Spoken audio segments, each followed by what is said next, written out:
In Spain, cultural shocks to the world are simply part of the daily rhythm of an ordinary day.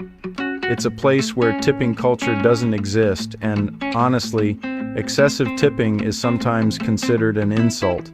This is a country where dinners only truly begin at midnight, and the laughter of children echoes through brightly lit squares. Here, there are beaches where the dress code is optional, and nudity is embraced with the most nonchalant glances. And miraculously, these people who embrace this leisurely lifestyle hold the secret to the planet's longevity.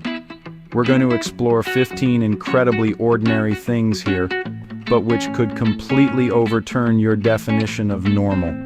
And let's start with the thing that defines it all: time. Dinner in Spain begins at 9.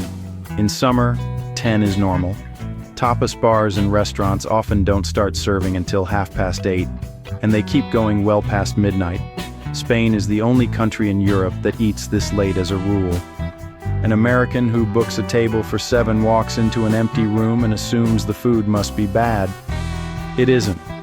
He's just early by 3 hours, and the late clock doesn't stop with dinner. Primetime television here starts around 10 and runs to 1 in the morning. The biggest shows of the night air at an hour when American kids are asleep. So are the kids.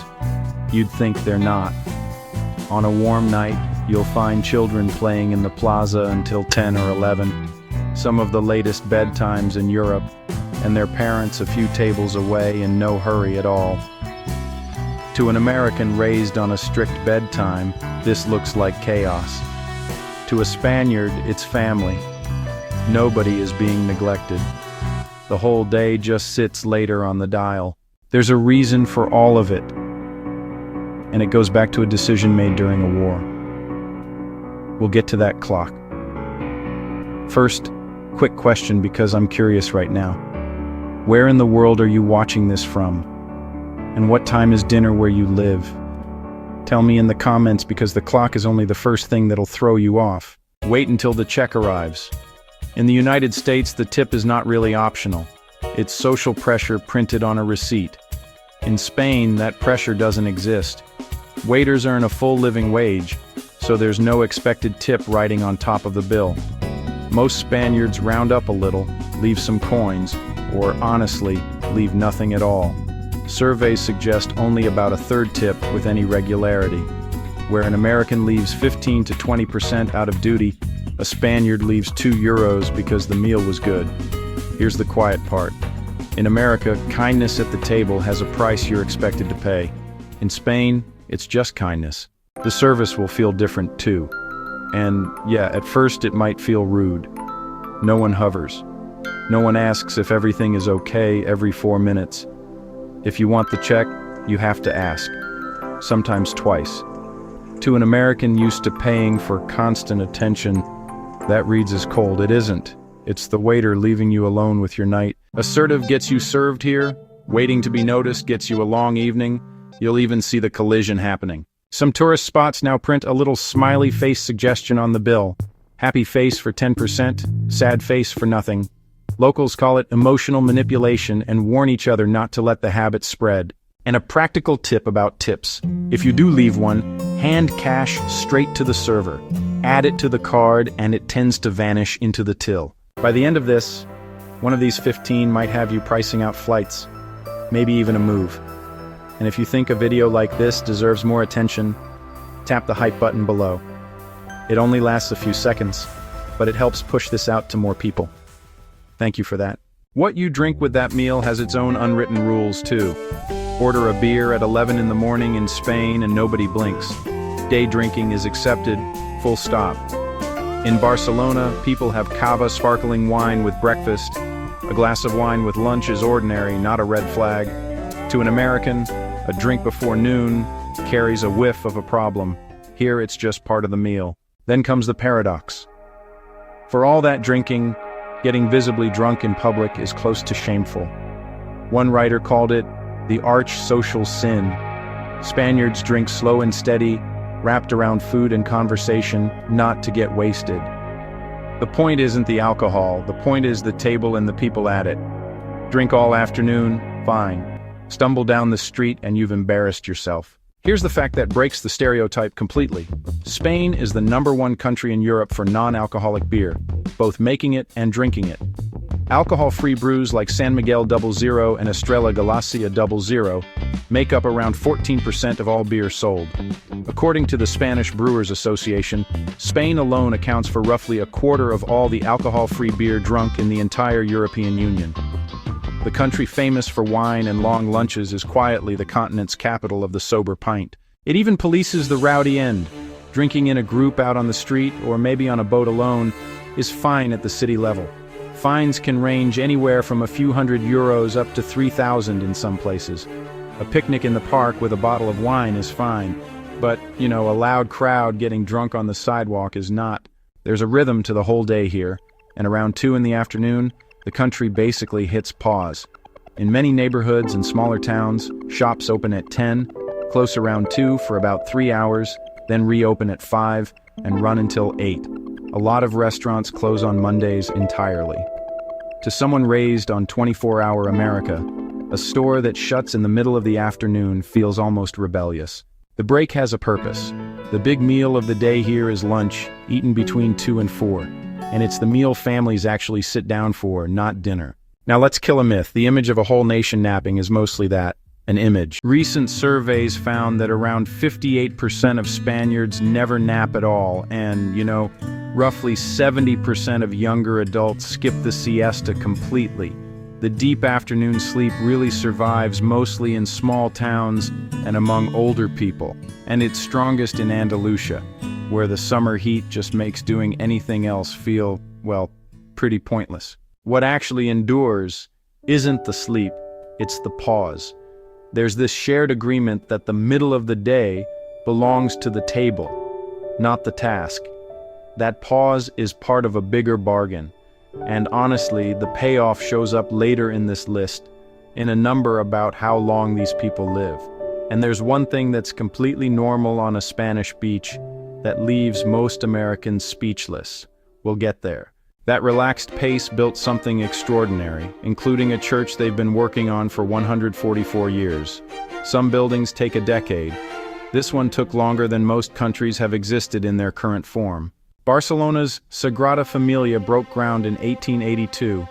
On the 20th of February, 2026, 144 years later, its central tower of Jesus Christ finally reached full height, 566 feet, or 172.5 meters. That measurement matters, because it just made the Sagrada Familia the tallest church on earth. To claim the title, it passed a minster in Germany, which had held the record since 1890 for 135 years. Germany lost the crown to a church that technically still isn't done. There's a detail here that's almost too poetic to be real. Pope Leo XIV blessed the finished tower on the 10th of June 2026, exactly 100 years after the architect Anton Gaudi died. Hit by a tram in the streets of the city he was building for, Gaudi designed that tower to stand just under the height of Barcelona's Mountic Hill, because he believed no work of human hands should rise higher than the work of God. So, the tallest church in the world is, on purpose, 1 meter shorter than a hill. It still isn't fully complete. The interior and the glory facade are expected to run to 2028, and for most of its life, it was built almost entirely on donations and ticket sales, never state money. And it's not alone. In Granada, the Alhambra, a Moorish palace of impossible detail, has drawn wonder for centuries.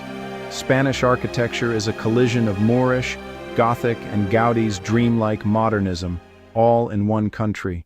It eats that way too, and its food holds a world record you'd never guess. Spain is the largest producer of olive oil in the world, and it isn't close. In the 2024-25 harvest, it made around 1.4 million tons, roughly 40% of everything produced on Earth in a year, when global output hit a record of about 3.5 million tons. Some seasons, Spain's share creeps toward half the entire world's supply. Every time someone in Ohio drizzles Italian olive oil on a salad, There's a real chance the olives were pressed in the hills of Andalusia. Why here? Endless sun, the right dry soil, and groves that have been worked for 1,000 years. And the food itself is misunderstood. Tapas, the thing tourists chase, is not really how Spaniards eat. Locals order full plates, rionis, or the fixed prix menu delia. Here's the insider move. Order una, a small draft beer. And in many bars, a plate of olives or a free tapa quietly appears. That K usually costs between 1 and 2, and it's less than a plain coffee in the United States, which now averages around $3.65. A cold beer with free food for less than your morning latte. There's jamón ibérico, cured ham, hanging in nearly every bar, and along the coast, fish sits at the center of the plate. Interestingly, older Spaniards eat far more fish than the younger generations who are slowly drifting away from it. A slower table, simpler food, more olive oil and fish. Keep that in mind.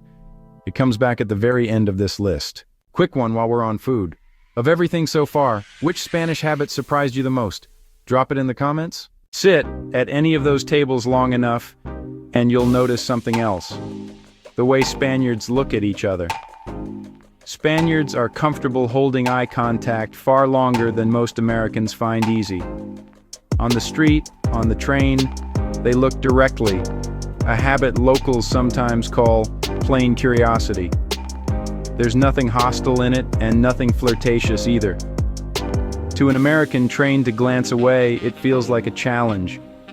It's just interest worn on the face instead of hidden. Then there's the greeting itself. 2 kisses on the cheek, 1 on each side. Even for someone you've just met, an American reaching for a handshake will, fumble at it every time. Personal space runs closer here. Touch during conversation is more common, and it reads as warmth, not intrusion. And the politeness you think is missing is usually there. It's just, buried in the grammar. Spaniards soften requests with little word endings and phrases that don't translate cleanly. Add eto to a word to shrink it and gentle it. Ask for something cuando puedas, when you can. Linguists actually study these as softeners, so the sentence that sounds blunt to an American ear has already been wrapped in courtesy you didn't catch. It changes by region too. Big cities run cooler than small towns, which is its own kind of clue we'll come back to. And if the timing of everything still feels off to you, there's a strange historical reason the entire country runs on the wrong clock. Look at a map. Spain sits at almost the same longitude as Britain, Portugal, and Morocco. By geography, it belongs on Greenwich Mean Time, the same clock as London. It isn't. Spain runs on Central European Time, an hour ahead, the same as Berlin and Warsaw, and the reason is a decision made in